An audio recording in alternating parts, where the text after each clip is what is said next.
Hello there. We've now reached the end of Roger Rabbit month, and with that, let's look at the folks behind the scenes. We all know Robert Zemeckis, Steven Spielberg, Richard Williams, Kathleen Kennedy, Frank Marshall, Robert Watts, Jeffrey Price, and Peter Seaman were major names that helped bring the film to life, and their names show up in big font size at the start of the credits. However, what about the people whose credit slides up just as we leave the screening or turn the DVD player off? You'd be surprised the amount of big names who had a hand in Who Framed Roger Rabbit, and you may recognize some of them. So enjoy the top names you may recognize in the Roger Rabbit credits. Richard Fleischer. Unlike the rest of the people I mentioned on this list, he didn't storyboard or animate on the film, but he was still a pivotal part in getting a couple of notable cartoon characters into Roger Rabbit. The son of Max Fleischer, he owned the rights to a number of their characters, including Betty Boop and Coco the Clown, both of whom made it into the film. Betty is, of course, at the Ink and Paint Club, and Coco appears with the crowd at the end. As for why Popeye isn't in there, it's because King Feature Syndicates owns that character, and the rights weren't acquired in time. Though Disney did co-produce the live-action Popeye feature, so who knows. Back to Richard Fleischer, he got his start with RKO, working on newsreel and short compilations, as well as the Academy Award-winning World War II documentary Designed for Death, which was written by none other than Dr. Seuss. After a number of small feature films, he was hired by his father's rival, Walt Disney, to direct 20,000 Leagues Under the Sea, which is actually one of my favorite Disney films, with its exciting adventure, incredible designs, and some fun performances by Kirk Douglas, Peter Lorre, and James Mason as Captain Nemo. This was the big time for Fleischer, who became known for his fantasy and science fiction adventures, including The Vikings, Dr. Dolittle, and Fantastic Voyage. He'd even try other different projects, like the controversial Mandingo, the Pearl Harbor epic Tora Tora Tora, the Neil Diamond version of The Jazz Singer, the horror sequel Amityville 3D, 2 Conan the Barbarian films, and most famously Soylent Green with Charlton Heston.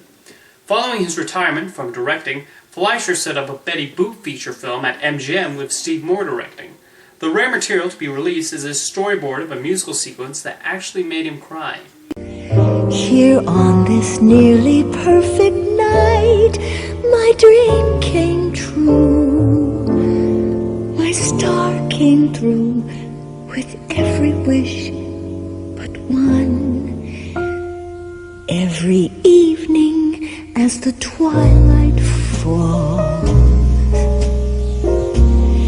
Unfortunately, management at MGM changed, and as is typical in Hollywood, the project was cancelled.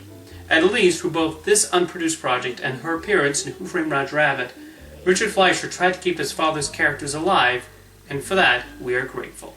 Frans Vischer, a Dutch-American animator who, like a good number of animators, has jumped from studio to studio, including Disney and Warner Brothers, which made him a perfect fit for this project, where he worked on the Los Angeles team, and animated a good amount of the Weasels and Eddie Valiant's Bullets.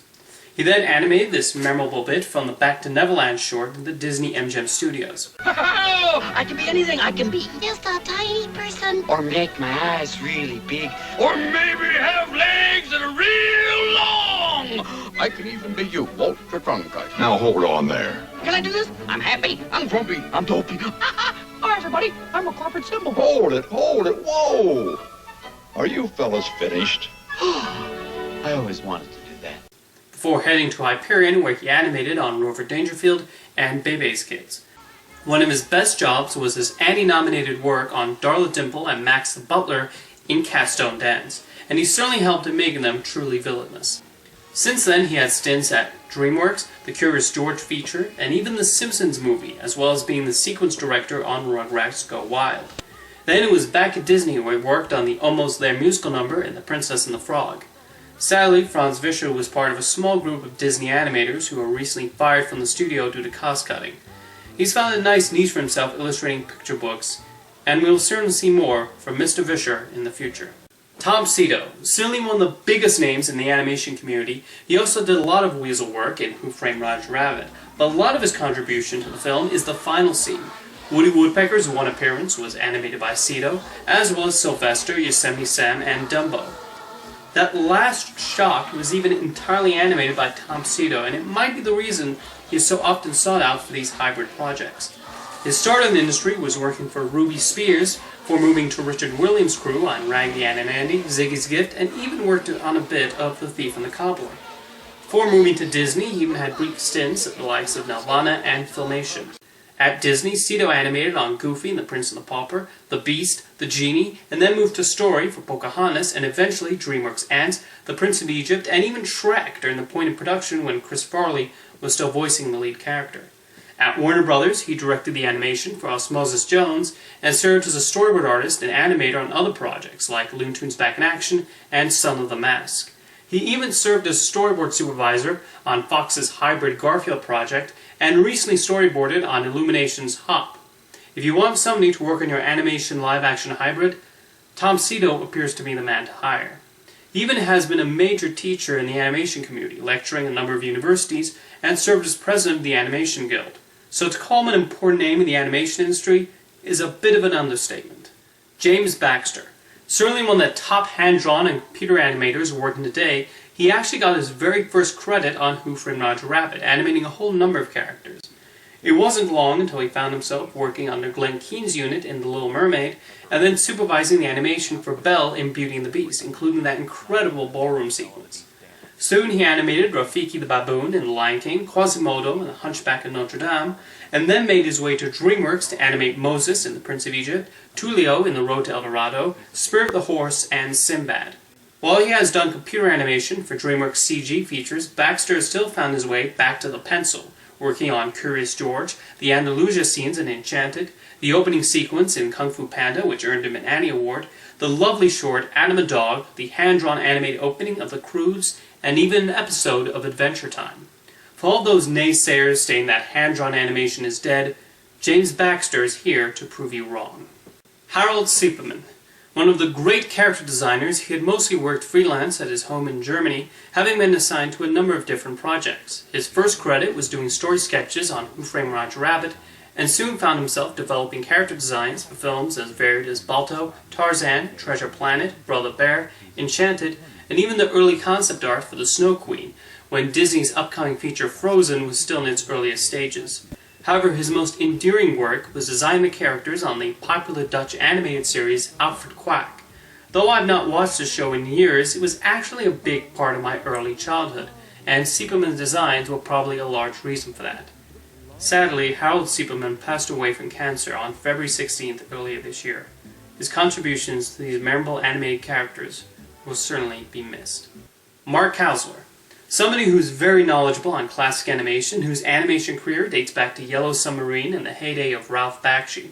His love for Warner Brothers animation made it all the more appropriate that he worked on Who Framed Roger Rabbit, and he even storyboarded and thought of Eddie's line that I'm sure flew over our heads as children, but makes us laugh really hard as adults. Kausler also heavily animated on the Toontown sequence, where he did Droopy and Tweety scenes. He then stayed on Disney's Shorts program for a while, working on all three Roger Rabbit shorts, Back to Neverland, and The Prince and the Pauper.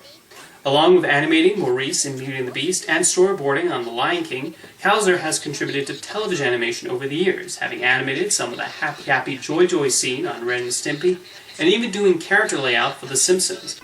He returned to features to animate on the likes of Fantasia 2000, Osmosis Jones, and Looney Tunes Back in Action, until eventually directing the delightful short It's the Cat. His contributions to books and DVD bonus features on classic animation are certainly appreciated. If his name is in the credits of a project, you are likely to see some creative work. Simon Wells. Again, we encounter somebody who started the animation career on Who Framed Roger Rabbit. In this case, Wells was a major animator, with one of his biggest scenes being the sweet moment when Eddie tells Roger what happened to his brother. His association with Robert Zemeckis continued when he worked on both Back to the Future sequels, with one of his contributions being the design for the locomotive Time Machine in Part 3. He soon jumped to directing the three Animation productions, An American Tail, Father Goes West, We're Back, Dinosaur Story, and Balto. After that studio closed down, he directed DreamWorks' first hand-drawn film, The Prince of Egypt, and then made his live-action directing debut with The Time Machine, based on his great-grandfather's classic story. Meanwhile, he storyboarded on a good number of DreamWorks films, receiving Annie Award nominations for Spirits, Stanley of the Cimarron, and Flushed Away. Following the massive box office failure of Mars Needs Moms, Simon Wells has returned to DreamWorks, where he recently storyboarded on The Croods. However you feel about his directing resume, and it is, as your mileage may vary as they come, it's hard to deny the spectacular animation he did on Roger. David Bowers. Now we get somebody who served as an in-betweener on Who Framed Roger Rabbit, which is one of the most underappreciated positions in the animation world. Bowers worked on the Richard Williams and did quite a bit of work on background characters. This eventually led to major animation gigs on the 3 Amblimation films, most notably as the supervising animator for Rosie, the little girl in Balto.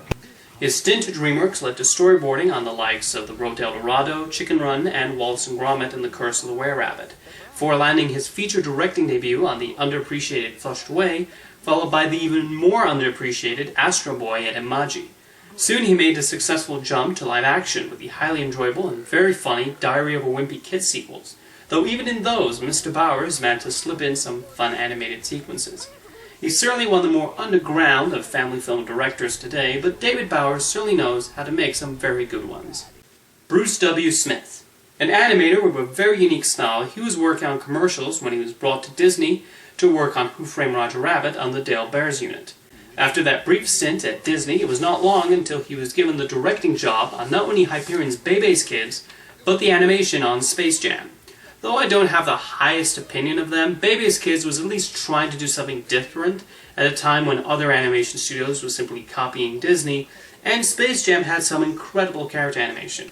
After serving as a character designer on Goofy Movie and Cats Don't Dance, he was a supervising animator for Kerchak in Tarzan and Pacha in The Emperor's New Groove.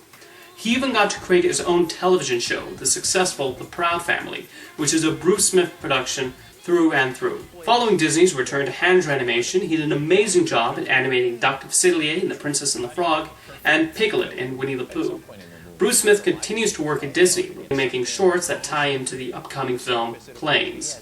Needless to say, I always like to keep a look at what future projects Mr. Smith is working on. I made him really long and lean. He's got this really great hat. You would think that anybody who's walking around New Orleans wearing this big tall top hat is some sort of a showman. A tip of the hat from Dr. Facilier. What makes him different then from all of the other Disney classic villains? He's got soul, man. He can sing, he can dance, yet he's suave and mean at the same time. Brenda Chapman.